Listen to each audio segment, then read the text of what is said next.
Welcome to my YouTube channel. You go to source for the latest news, insightful analysis, and in-depth discussions on current events. If you're passionate about staying informed, you are in the right place. Don't forget to like the video and subscribe to the channel so you are never miss an update. Let's dive into today's news. Elon Musk's plan for monster rocket rattles Florida's Space Coast Cape Canaveral. FLA. This is hallowed ground for the U.S. space program, where NASA set the course for moon landings decades ago. But Florida's Space Coast, as the stretch of palm trees, subdivisions, and rocket pads is called, has never seen anything quite as otherworldly as Elon Musk's space company wants to launch Starship, the Earth's largest and most powerful rocket, dozens of times annually from the Cape in the years ahead.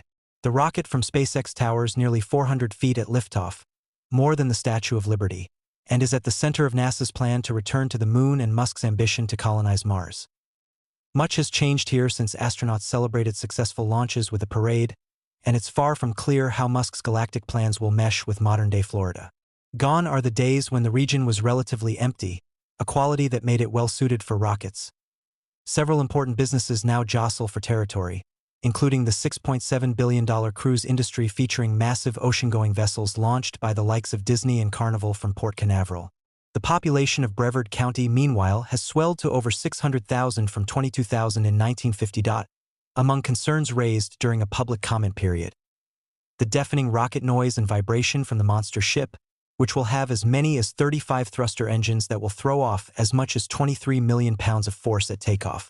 That's roughly equal to the thrust of 160 Boeing 787 planes taking off simultaneously from exactly the same location, according to Brigham Young University physics professor Kent G., who studies the impacts of rockets on humans and the environment. Commercial fishermen and airline pilots are up in arms about Starship launches, which would close air and ocean space along the Florida coast for hours before and after takeoff. There are days when we are consistently fishing in that area, and there is a launch so we can't go where the fish are and we take a hit, said Joey Spurl, who runs 3 commercial fishing boats out of Port Canaveral. Captain Steve Jangelis, a pilot for Delta Airlines, wrote a letter to the FAA saying the agency should consider the impact Starship launches would have on airline fuel use and emissions. As much as 250 nautical miles of airspace is closed by the Federal Aviation Administration for launches and booster reentry, forcing airlines to reroute flights, according to the Airline Pilots Association.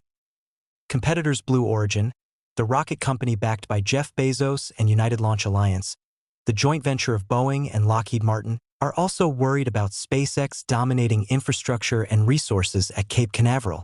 In a letter to the FAA, Blue Origin suggested that the agency should consider capping the number of Starship launches. Musk responded with a tweet, "Sue Origin." The backlash spilled into view on June 12 during a public hearing in Cape Canaveral. Dozens of residents filed into a hotel conference room on Astronaut Boulevard to see presentations by the FAA, NASA, and other government agencies about the impact of SpaceX's proposed Starship program. SpaceX is seeking to launch Starship up to 44 times a year from a launch pad on the NASA side of Cape Canaveral, the FAA has said. Separately, Starship could fly as many as 76 times annually from a nearby Space Force launch pad, according to people familiar with an environmental review the military is conducting tied to that plan. SpaceX previously was looking to launch Starship as many as 24 times a year from Florida, according to a review NASA completed about 5 years ago. TechCrunch first reported on the number of potential Starship flights from the Space Force side. Standing outside the conference room, retiree Dennis Mayo said he is concerned about the environmental impact on the Indian River Lagoon, one of the most diverse estuary ecosystems in the U.S. Mayo spends his time kayaking and shooting photographs on the lagoon, and he said he worries about runoff from the hundreds of thousands of gallons of water that the FAA says will be needed to keep the launch pad from incinerating during launches. "I want to know what chemicals are there and how much is going to end up in the lagoon," he said. More than a dozen environmental groups have filed comments with the FAA raising questions about the impact of Starship on shorebird and turtle populations that rely on the lagoon and wetlands for habitat and nesting. Katie Thompson, deputy administrator of the FAA, said the agency is committed to gathering public feedback about SpaceX's Starship plans. The agency works to balance demands on airspace and ensure commercial space launches are conducted safely and in line with environmental rules and other obligations, According to Thomson, SpaceX has been working for more than 10 years on Starship, which Musk has called the holy grail of space technology that would foster a profound revolution in accessing orbit. The giant rocket is the centerpiece of his ultimate goal to populate Mars, a vision that has led him to blur the lines between his personal ambitions and the strategies of his businesses. Starship is really the key to making life multiplanetary and preserving the light of consciousness, Musk told SpaceX employees this spring, according to a video of his address the company posted online. That's what it's all about. It may end up being the most important thing that we ever do. Starship consists of 2 stages: the Super Heavy booster and a spacecraft, also called Starship, that is designed to one day ferry satellites or astronauts. SpaceX aims to advance spaceflight with Starship by making the vehicle fully and rapidly reusable, using mechanical arms to catch the booster after launches and conducting orbital fuel transfers that would permit deeper flights into space. The company has conducted 4 Starship test flights so far, blasting rockets off from its complex near Brownsville, Texas. With each launch, SpaceX has made progress. The first launch more than a year ago ended in an explosion minutes after liftoff. With the latest, in early June, both stages of Starship were able to return to Earth. SpaceX is now looking to step up Starship flights there, where it has garnered support from many in South Texas, including elected officials eager for economic development. Its efforts at Starbase, as SpaceX calls the Texas site, have also frustrated some residents and environmental groups, in part because of the impact the rocket and ground infrastructure has on nearby land and wildlife. Several groups last year sued the FAA in federal court over its review of Starship's effects on the environment.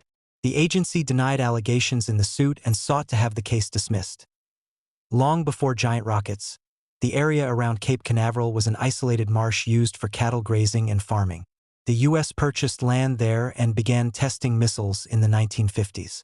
In the 1960s, the U.S. launched the Apollo program from Cape Canaveral, sending the first astronauts to the moon in 1969, after purchasing the land that is now the Kennedy Space Center. Dan Diesel, mayor of Titusville, with a population of 50,000 and 15 miles from the launch pads on Cape Canaveral, remembers the excitement of rocket launches when he was a child and his father worked as a safety engineer on the Apollo program, including the earliest manned spaceflights of the Gemini missions.